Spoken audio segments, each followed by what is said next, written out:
The green city, clean city, silk city, city of mango, Rajshahi. সারা বিশ্বে, সারা বাংলাদেশে এত সুন্দর আম কোথাও পাওয়া যাবে না। রাজশাহীর ফ্রেশ আম যতই খাবেন ততই পাবেন আরাম।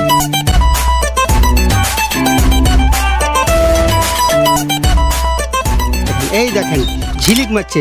আসসালামু আলাইকুম সবাইকে, আশা করি সবাই ভালো আছেন এবং সুস্থ আছেন। আলহামদুলিল্লাহ আমিও ভালো আছি। তো আজকের ভিডিওটা আমার জন্য খুবই স্পেশাল। আজকে আমি আছি বর্তমানে আমার বাগানে। আপনার মাথায় যদি রাজশাহী চিন্তা আসে তাহলে সর্বপ্রথম আপনি কি চিন্তা করেন বা আপনার মাথায় কি আসে? সময় আপনার কাছে 3 সেকেন্ড। 1, 2, 3। আর বলতে হবে না গাইজ, আমি বলে দিচ্ছি। যখনই আপনি রাজশাহী শব্দটা মাথায় ঘোরে সর্বপ্রথম কিন্তু আপনার মাথায় চিন্তা আসে the cleanest city of Bangladesh, the peaceful city of Bangladesh, the green city, clean city, silk city and the city of mango, Rajshahi. তো রাজশাহীর কথা যখনই আপনাদের চিন্তায় আসে, মাথায় আসে, তখনই কিন্তু ম্যাঙ্গো, আমের কথা মাথায় আসে। কারণ রাজশাহীর আম গোটা ওয়ার্ল্ড ওয়াইড, এমন শুধুমাত্র বাংলাদেশে না, গোটা ওয়ার্ল্ড ওয়াইড বিখ্যাত। এবং আমাদের এই আম কিন্তু বাংলাদেশের সব জায়গায় চলে যায়। যখনই আমার সিজন হয় তখনই কিন্তু আমাদের এই রাজশাহী থেকে আম বেশিরভাগ অন্যান্য জেলায় যেয়ে থাকে। তো আজকের ভিডিওটা আমার রাজশাহীর আম কিনে হতে যাচ্ছে। তো চলেন ভিডিওটা শুরু থেকে শুরু করা যাক। তো সম্মানিত দর্শক, আসলে রাজশাহীর আম কিন্তু শুধুমাত্র রাজশাহীতে না, রাজশাহীর বহির্বিশ্বে, এমনকি বাংলাদেশ এবং বাংলাদেশের বাইরে কিন্তু অনেক নাম যশ খ্যাতি এনেছে।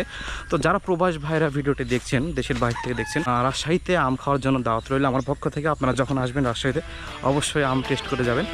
বাগানের কাছে চলে এসেছি, আপনারা দেখতেই পাচ্ছেন যে এটা হচ্ছে আমাদের বাগান। এখন অলরেডি কাকারা আমাদের শুরু করে দিয়েছে, আমি এখন জয়েন হব। চলেন আপনাদেরকে একটা ছোট্ট করে সিনেমাটিক শুট দেখে আনি।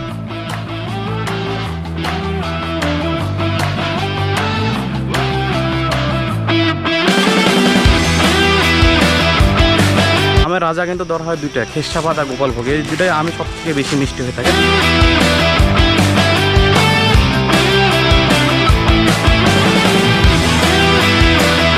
আমি কিন্তু এখন যে আমটা খাচ্ছি সেটা হচ্ছে গোপালভোগ আম। এটা খুবই মিষ্টি আম। তো এখন খুবই সুস্বাদু মিষ্টি এবং গাছ থেকে এখন কিন্তু টাটকা নামিয়ে এখন আমি এই যে খাচ্ছি। আসসালামু আলাইকুম। ওয়ালাইকুম সালাম। ভালো আছেন? আলহামদুলিল্লাহ। আজকে তো আম নামাচ্ছেন, তো আপনার কেমন লাগছে আম নামাতে? আম নামাতে অনেক ভালো লাগছে। এবছর গাছে কি আম বেশি হয়েছে না কম হয়েছে? গেল বছরের চাইতে কম হয়েছে, যা দিয়েছে আলহামদুলিল্লাহ, আল্লাহ যেটা দিয়েছে ওটা অনেক দিয়েছে। যে আমটা নামাচ্ছেন এটা কি আম? এটা গোপালভোগ আম। গোপালভোগ আম। হ্যাঁ। গোপালভোগ তো রাজশাহীর মধ্যে হ্যাঁ, রাজশাহী বিখ্যাত আম। এই যে আপনারা আমটা দেখছেন, সারা বিশ্বে, সারা বাংলাদেশে এত সুন্দর আম কোথাও পাওয়া যাবে না। আর এত সুন্দর আম একমাত্র আমাদের এখানে হয় রাজশাহীতে, এবং খুবই মিষ্টি এবং এত সুন্দর খাইতে যা কল্পনা করা যাবে না। এত সুন্দর দেখেন, আমের সাইজগুলো দেখেন, দেখেন অরিজিনাল, কোনো কিছু কেমিক্যাল মিশানো নাই, একবারে সুন্দর আম, এত সুন্দর আম। হ্যাঁ, এই দেখেই আপনার প্রাণ ভরে যাবে। দেখেন কত সুন্দর আম, রাজশাহীর সেরা আম একদম। দেখেন, এই দেখেন, এই দেখেন অরিজিনাল গোপালভোগ।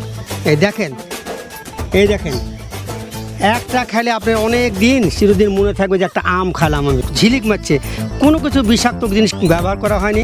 শুধু এই যে গাছ দেখছেন, গাছ থেকে হয়েছে, একদম পরিষ্কার গাছ থেকে এবার টাটকা টাটকা আম নামানো হচ্ছে। নামানোর পরে আমরা এখনই কিন্তু একটা মিষ্টি আম খেলাম, আপনাদেরকে যেটা দেখালাম গোপালভোগ আম। যারা রাজশাহীর বাইরে ভিডিওটি দেখছেন, যারা আম নিতে চান, যারা সাজেশন চান যে ভাই কোথায় ভালো আম পাওয়া যাবে, ফরমালিন মুক্ত আম পাওয়া যাবে, অবশ্যই আমি আপনাদেরকে বলবো।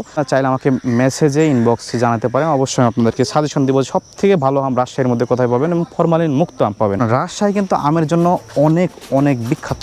শুধু আম নয়, রাজশাহী থেকে কিন্তু আরও একটা জিনিস সব থেকে বেশি বিখ্যাত। বলেন তো কী জিনিস? সেটা হলো কালাভুনা। আমের সাথে সাথে কিন্তু কালাভুনার জন্য কিন্তু আমাদের এই রাজশাহী শহরটা বিখ্যাত। যে আমরা এখন গাছ থেকে আম নামাচ্ছি, কাকা কিন্তু উপরে থেকে যে আম সাপ্লাই দিচ্ছে, আর আমি এই যে এখান থেকে বের করছি। আমের বোঠাগুলো ভেঙে ভেঙে রাখছি, তাহলে যে আমটা ভালো থাকে। আর যদি আমের আঠাটা যদি গায়ে লাগে থাকে তাহলে কিন্তু আমটা দ্রুত পচার সম্ভাবনা থাকে। আর আমটা যদি এইভাবে রাখা যায়, এইভাবে করে, তাহলে কিন্তু আঠাটা নিচের দিক থাকে, আমটা ভালো থাকার সম্ভাবনা বেশি থাকে। গাছ থেকে একবারে ঝোপা দিয়ে আম নামাচ্ছি। যখন গাছ থেকে আম নামাবেন আঠাটা খেয়াল করবেন, আঠাটা খুব খারাপ। চোখে যদি একবার ভাই ঢুকে তাহলে কিন্তু একেবারে চোখ বরবাদ করে দিবে। আর গায়ে পড়লে কিন্তু আপনার যে জামাতে পড়বে জামা কিন্তু নষ্ট হয়ে যাবে। তো সম্মানিত দর্শক, আজকে ভিডিও আমার এই পর্যন্ত। দেখা হচ্ছে ইনশাআল্লাহ নেক্সট কোনো ভ্লগ অথবা নেক্সট কোনো কন্টেন্টে। সে পর্যন্ত সবাই ভালো থাকেন, সুস্থ থাকেন। আল্লাহ হাফেজ। আসসালামু আলাইকুম ওয়া রাহমাতুল্লাহি ওয়া বারাকাতুহু।